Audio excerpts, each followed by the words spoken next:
TV show Scout of the Past. In the previous episode... Yeah, it's the same crane as in the Chernobyl zone. Okay, kids, I'll try the crane now.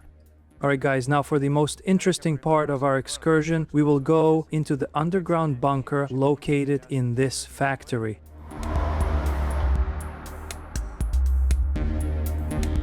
Scout of the Past.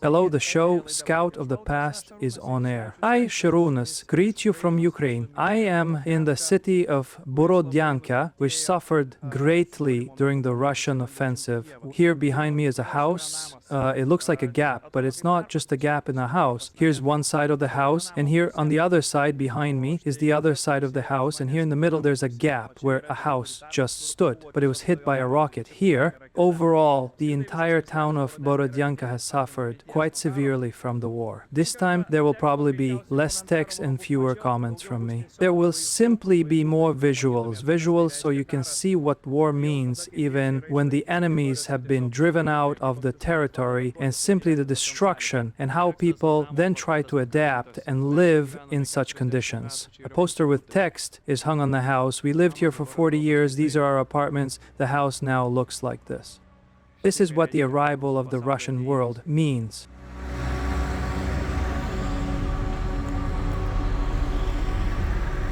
Here is the second side of the same house.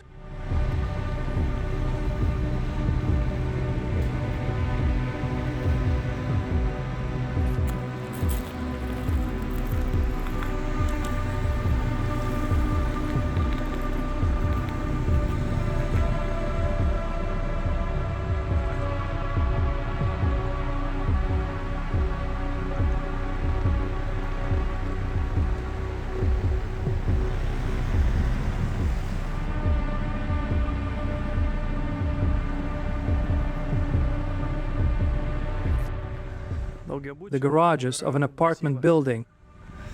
Most garages are looted, cars stolen. Those they didn't steal, they blew up. Here's one such car.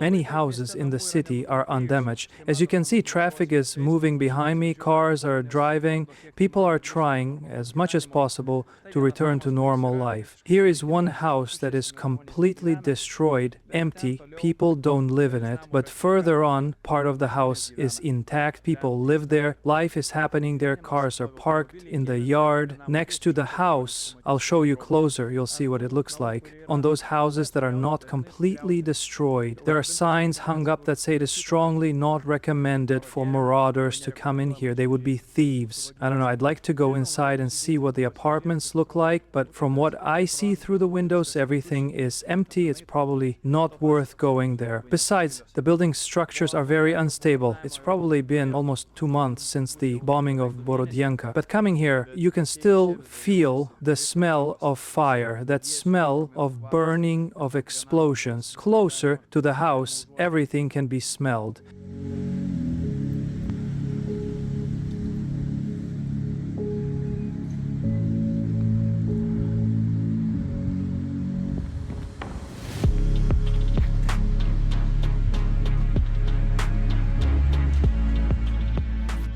Next to the destroyed house, one house is damaged, but people are cleaning up here. Windows are visible, balcony structures are damaged. Here's a pile of construction debris that they've already tried to clear. It's very striking contrast. You can see how the city is really trying to live as much as possible a normal life. I passed a house that was completely destroyed. This house here is inhabited, cars are visible, and here next to it, another one is also destroyed. In one house, everything seems fine, more or less. People live there, while next to it in the other house, nothing remains.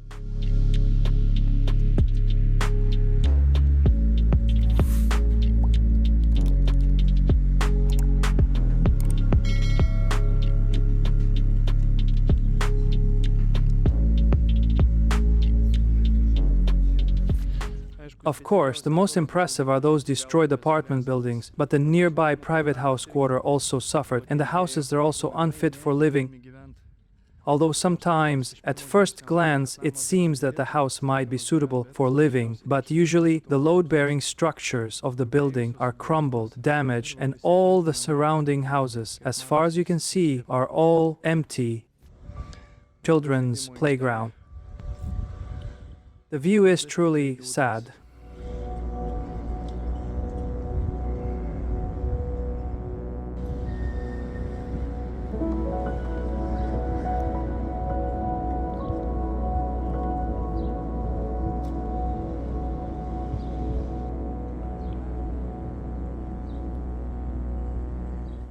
I will show you what the local bank branch looks like, which was bombed.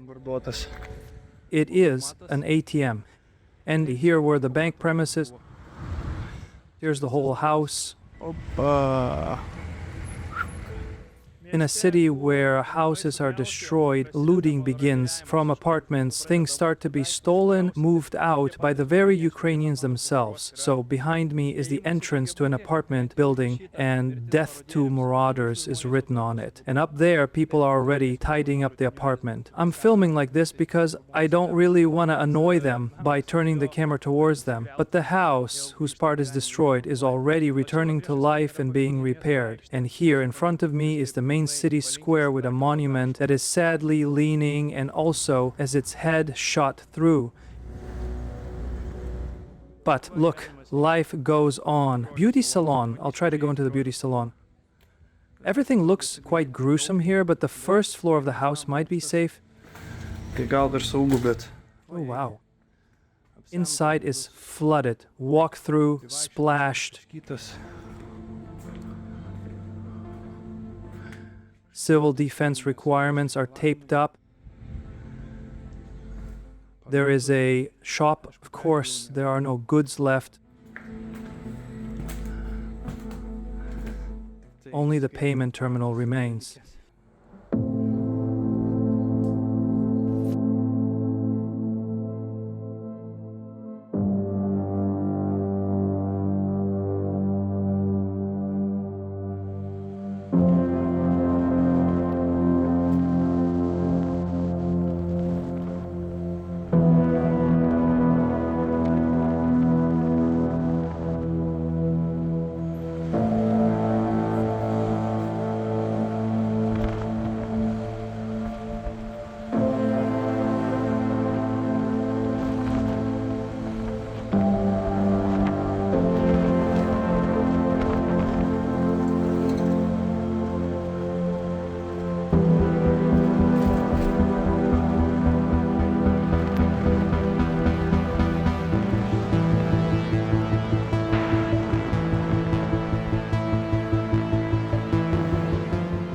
Other house. One apartment is uninhabitable, blown up, shattered. And a few floors above, people live. They are drying their clothes.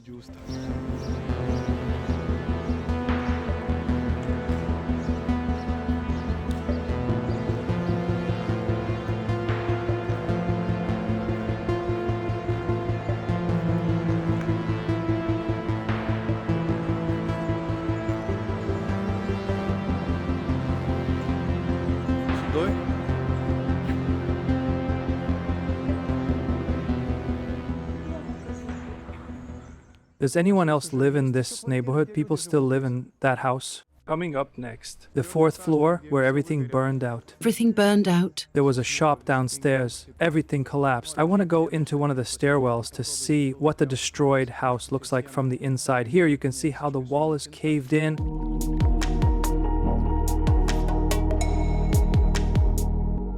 scout of the past. Does anyone else live in this neighborhood? I didn't understand. Does anyone live in the house here? I don't know. Не знаю. Can't tell you.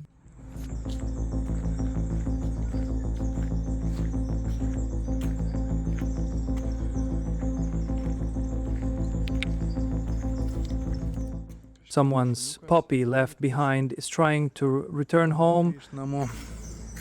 What you say? You see, on the fourth floor, where I'm looking for windows. Is this your apartment? Yes, my apartment. And where do you live now? I don't live here. I just came, so I walk around and look. Oh, I see. That's my apartment. The fourth floor where everything burned out. Everything burned out.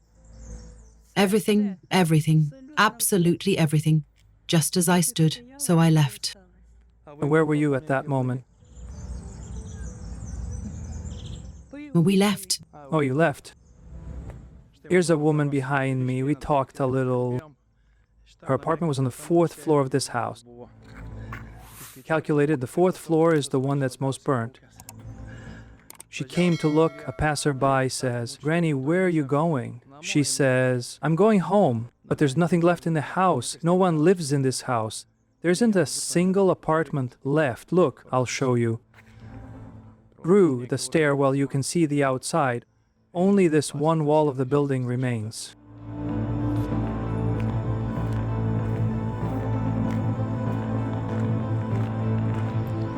The yard is overgrown with grass because no one comes here or walks here anymore.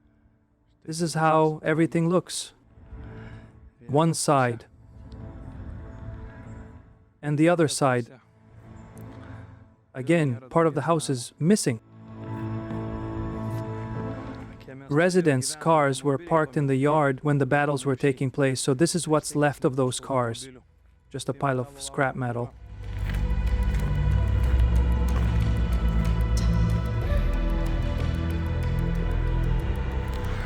But again, the end of the house is missing.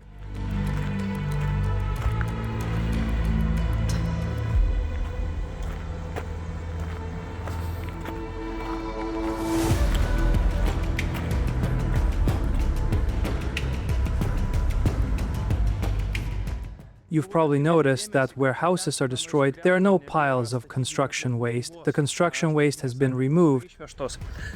The road goes from Borodyanka to Kyiv, and on that road a bridge was blown up. They needed to build a crossing over the small river, so all the construction waste, all the construction debris was simply brought there and dumped so that cars could pass on that road until the bridge is rebuilt. So well, they used it very effectively and at the same time cleaned up the city, as much as that can be called cleaning up. So this is what everything looks like.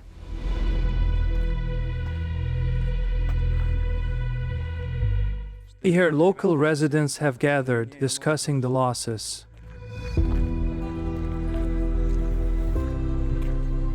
I heard what those people behind me were talking about. The men went into the apartments. These people who had evacuated and are now returning, trying to get home, came to see what their homes look like. So the men went inside the apartments, inspecting what was left there, while the women just standing in the street yard and talking among themselves. Damn, the scenes here are sad, truly. People have suffered terribly. I'll show you how the same house looks from the other side, where from that side you could see the sky shining through.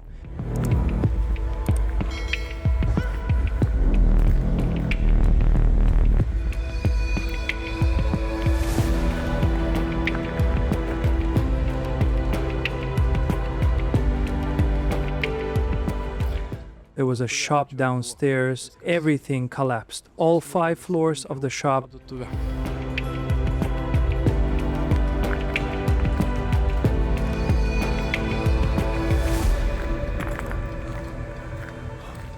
Look at the hole in the mailbox. A shrapnel hit. It broke through. All the letters remained in the mailbox. No one picked them up. The residents didn't return. Another shop. All the goods had been removed. It was a small grocery store.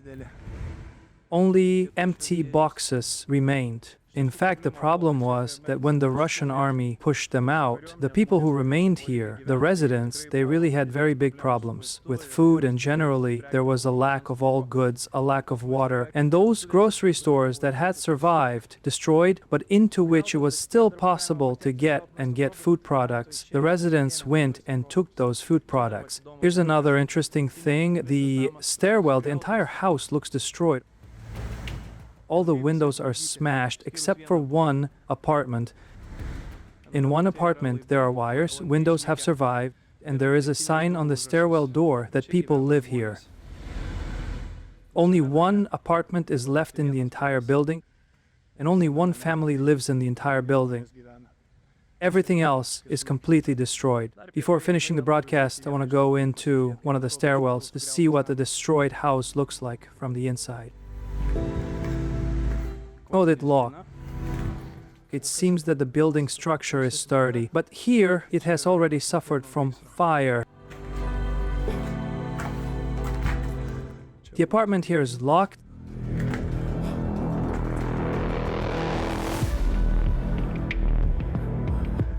The apartment here is destroyed. The apartment door here is ripped out.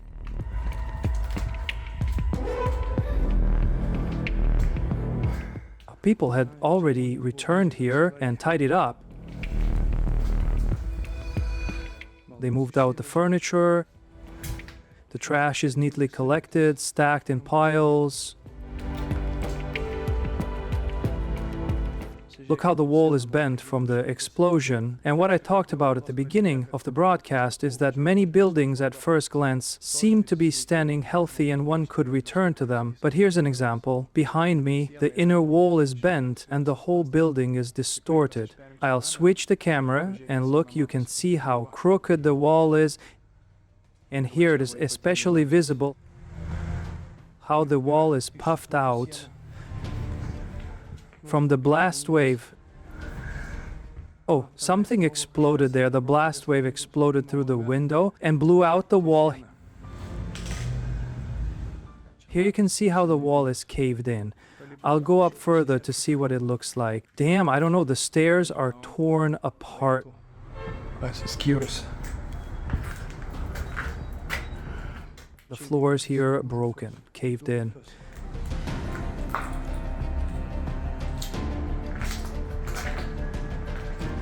In that stairwell, you can see a washing machine, another apartment.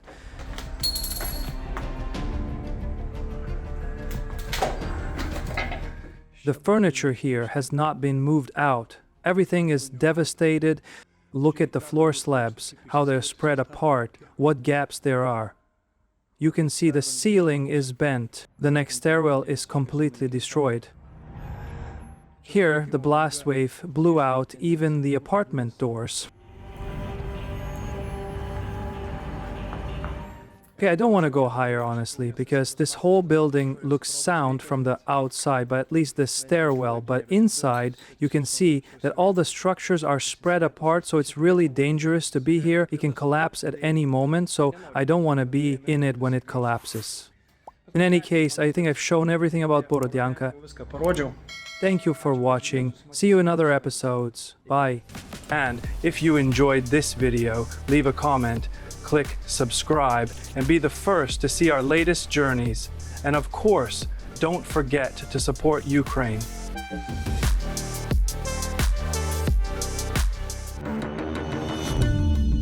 Scout of the past.